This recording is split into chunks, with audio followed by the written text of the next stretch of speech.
Hello dear students, myself DM Sharma on behalf of Good Shepherd Higher Secondary School. Once again I welcome you all on my YouTube channel Aditya Education.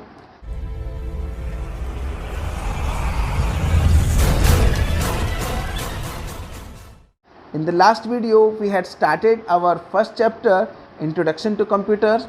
In that video we had studied about the hardwares of computer, the softwares of computer and about the memory of computer. In today's video we will proceed and we will understand the uses of computer and many other informations. So without wasting time, let's start. The arithmetic and logical computations are performed by a unit called arithmetic logic unit ALU. यानी computer जो computation का काम करता है, जो mathematical calculations हैं, उन computations को कंप्यूटर जिस यूनिट से हैंडल करता है उसे हम ALU यानी कि अरिथमेटिक लॉजिक यूनिट कहते हैं. The control unit of computer manages execution of instructions and control operations of other components of computer. Computer के अंदर जो कंट्रोल यूनिट होता है वो कंप्यूटर को दी गई सारी इंस्ट्रक्शंस को एग्जीक्यूट करता है और कंप्यूटर के सारे ऑपरेशंस को कंट्रोल करता है. It is situated next to the ALU यानी कंप्यूटर में जहाँ पर अरिथमेटिक लॉजिक यूनिट सेट किया जाता है उसके तुरंत बाद ही कंट्रोल यूनिट सेट होता है. ALU arithmetic logic unit and CU control unit together form CPU central processing unit. यानी कि ALU और CU दोनों मिलकर ही CPU का निर्माण करते हैं जिसका फुल फॉर्म है central processing unit. CPU is also known as brain of the computer. आप सभी जानते हैं, आपने छोटी क्लास में ये सीखा हुआ है कि CPU कंप्यूटर का ब्रेन है. Some high speed cache memory is also a part of the CPU. यानी कंप्यूटर की जो हाई स्पीड मेमोरी है जिसे हम कैच भी कहते हैं वो भी CPU का ही एक पार्ट है. Computer processes various characteristics like automation, accuracy, long term storage, consistency and programmability which describe the efficiency of machine to execute any given task. Computer की कुछ खास विशेषताएं हैं जैसे ऑटोमेशन, जिसे हम यांत्रिकरण कह सकते हैं. यानी कंप्यूटर की जो मशीन्स हैं उन्हें कंप्यूटर अच्छे से हैंडल करता है. सेकंड है एक्यूरेसी.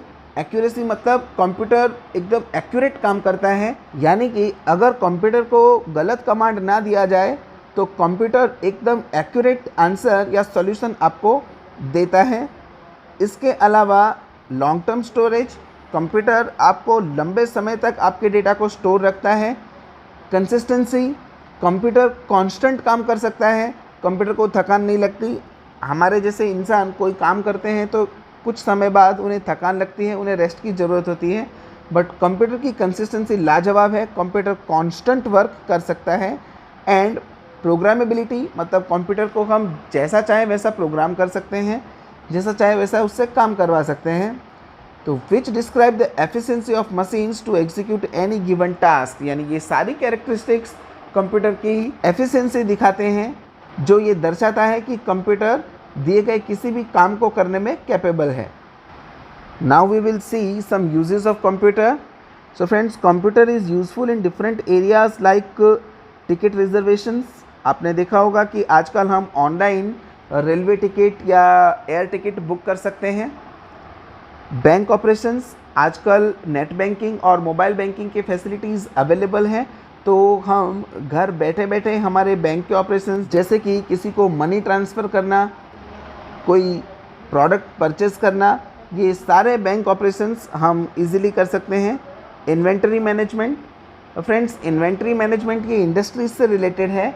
जब किसी इंडस्ट्री के अंदर रॉ मटेरियल या मशीन्स के लिए टूल्स ये सब कंपनी में लाए जाते हैं तो उन सब के स्टॉक को हम इन्वेंटरी कहते हैं. तो वो स्टॉक कितना इंडस्ट्री में आया है, कितना यूज़ हुआ है, कितना बाकी हुआ है, उसका मैनेजमेंट करने के लिए भी कंप्यूटर हेल्पफुल है.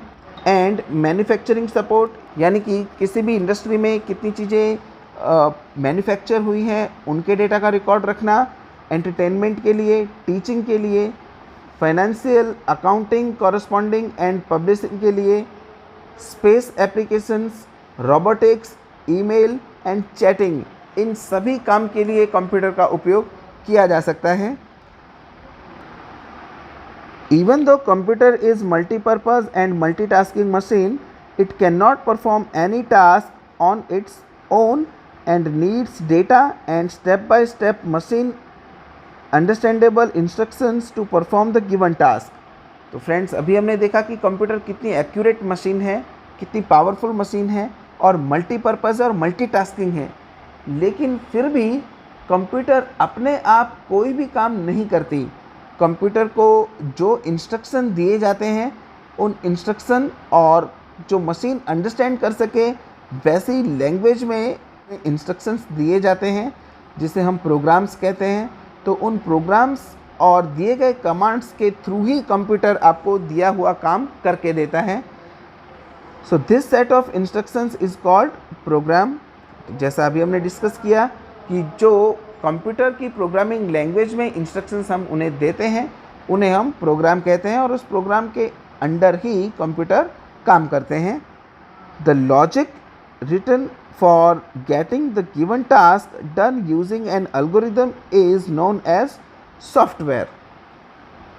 यानी कि लॉजिकली रिटन प्रोग्राम, यानी कि जो लिखा हुआ प्रोग्राम है जिसे कंप्यूटर लैंग्वेज में एल्गोरिदम कहते हैं, उसे हम सॉफ्टवेयर के नाम से भी जानते हैं। आपने लास्ट स्टैंडर्ड्स में सीखा होगा कि कंप्यूटर में हार्डवेयर और सॉफ्टवेयर होते हैं। तो ऐसे कंपोनेंट्स जिसे हम देख सकते हैं, टच कर सकते हैं, those all are hardwares like CPU, like monitor, keyboard, mouse, these all are hardwares and some softwares जो कंप्यूटर को टास्क करने में हेल्प करता है। जो लॉजिकल प्रोग्राम्स का सेट है उसे हम प्रोग्राम कहते हैं, उसे हम सॉफ्टवेयर कहते हैं। Thus the term software refers to organised collection of computer programs, data and related documentations. यानी कि सॉफ्टवेयर कंप्यूटर के ऑर्गेनाइज्ड किए हुए प्रोग्राम्स का कलेक्शन है, कंप्यूटर का डेटा और उससे रिलेटेड डॉक्यूमेंटेशन है। Many times software instructions come integrated along with hardware. कई बार कंप्यूटर की जो इंस्ट्रक्शंस हैं वो हार्डवेयर के साथ इंटीग्रेटेड होती हैं। Such software coupled with hardware is known as firmware. यानी कि उस पर्टिकुलर हार्डवेयर के बिना वो सॉफ्टवेयर काम नहीं करेगा। तो इस टाइप के हार्डवेयर और सॉफ्टवेयर के कलेक्शन को हम फर्मवेयर कह सकते हैं। Generally such firmware are produced by the hardware manufacturing company and provided free when.